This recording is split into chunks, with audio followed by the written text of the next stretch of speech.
In the forests along Cambodia's border with Thailand, scientists have spotted early signs of drug-resistant malaria that could threaten millions of lives far beyond these isolated villages. But their first challenge is finding patients. It took nearly 2 hours for a team from the regional center in Tha San to reach the village of Samlot, which had seen several dozen malaria cases in recent weeks. Is anyone you know ill, they asked. A short walk down the road took them to 22-year-old Pin Srayman. She was too weak to work the family's small farm field. Have you been vomiting? But inside their tiny home, her 19-year-old brother, Pin Van Tim, was in even tougher shape, with a searing temperature that, along with nausea and vomiting, are malaria symptoms. Both siblings agreed to be tested to confirm the diagnosis before they got any treatment.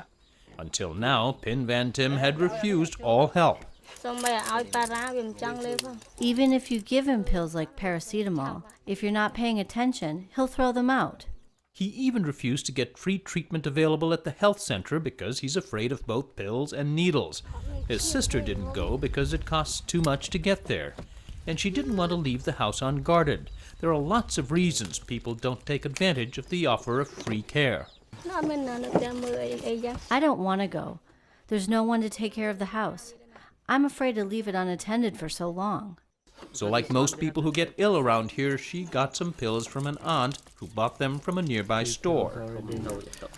This is a typical example of how drug resistance can begin. A patient doesn't follow the prescription and in this case takes only a partial dose. This one we have to take 4 doses, but this one have only 2 doses. So she's taking the right stuff, but not sufficient amounts of it. Taking less than a full dose means some parasites remain in the body, where they adapt genetically and become immune to the drug. Dr. Darapiset Se of Cambodia's health ministry says many patients are simply too poor to afford the whole dose. They have only enough amount of money to buy only some drug, and then not enough for the whole course. Yes, not enough for the whole course. And sometimes when they get better, they feel that no need more medicine, so they throw the rest away. Or they save it for somebody else, possibly. Sure. Another source of partial dosing comes in counterfeit drugs, mostly from China and Thailand. They contain only a fraction of the active ingredients, so they can be sold cheaply, sold without prescription, and mostly by people with no training. There are quality problems even in pharmacies, like this one we stopped by in Battambang, Cambodia's second largest city. I asked for malaria medications. We can see that the expiration date here is May of 2008, so this is an expired drug, but it's on the shelf. A customer stopped by complaining of diarrhea. She swallowed one antibiotic pill. There's no guarantee she'll return for the rest of what should be a 3-pill regimen. She just came and took 1 pill. And she said that maybe they take 1 time, and then when she doesn't feel better, she come back. The malaria parasite first became resistant to chloroquine in the 70s, then mefloquine. Now there are early signs of resistance to the most effective drug currently on the market, artemisinin or artesunate. So one of the things we have to think about is what our next study is going to be here. Dr. Mark Fukuda co-authored one study with such findings. He's with the U.S. Army, one of several international agencies working on a renewed effort to contain the problem here. It's sponsored largely by the Bill and Melinda Gates Foundation. The foundation is also an underwriter of the NewsHour. In very few instances, those parasites do appear to return, and they appear to return despite the fact that there are adequate blood levels of the antimalarial in their blood. In this case, the concern is that the resistance is occurring to the last widespread antimalarial available for use, and that is artesunate. There's no backup drug if this one fails, in other words. There are drugs in development at the moment, but there is no backup that's readily accessible at this point. The stakes are high in Cambodia, where about 200 people died from malaria last year. But they are huge in Africa, where thousands of mostly children die every day. The history with previous malarial drugs that became ineffective is a disturbing guide, says Fukuda. The resistance originated in Southeast Asia and spread to sub-Saharan Africa. That happened, and it's been documented with scientific studies, contemporary studies with chloroquine, as well as Fansidar. And if that pattern holds true, and there's no reason to expect it wouldn't because of global travel today, that's the pattern, that's the concern of spread.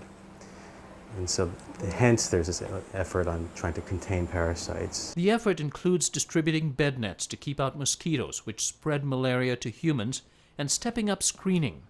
But most importantly, the scientists want to limit the parasite's exposure to artesunate to preserve its effectiveness.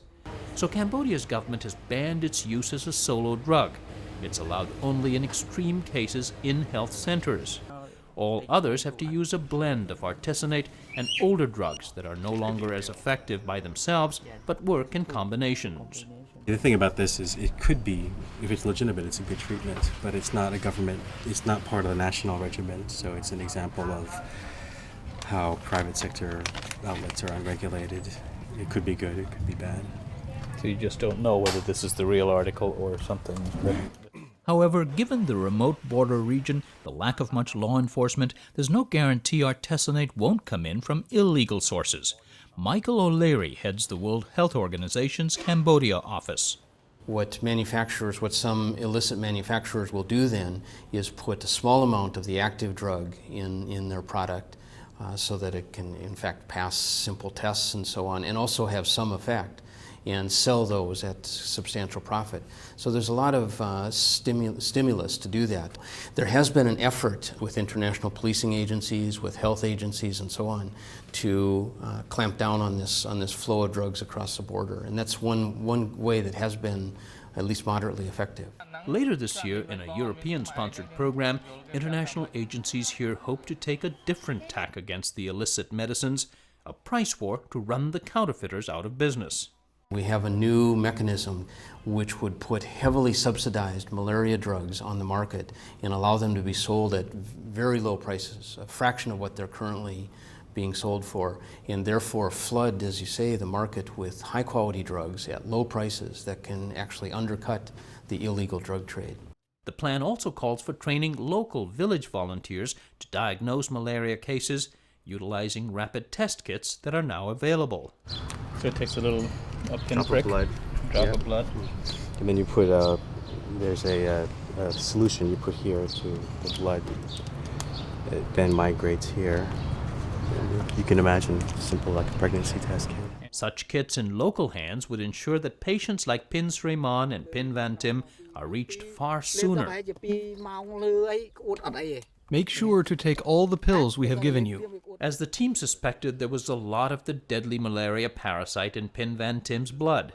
His sister, because she took some medicine, had a lower level of infection. Dr. Dara Pisset urged her to take all her pills, then issued a dire warning about her brother. If you can, you must take him to the hospital. Do not worry about the money. If he doesn't get treatment, he's going to die. I don't want to scare you, but that's the truth. If you didn't take the pills, you would have been just like him. The stern talk was enough to coax him to take at least the first of the 4 doses in the combination therapy. For the team, it was one tiny step in a very long journey to contain drug-resistant malaria, and a much longer one to eradicate it.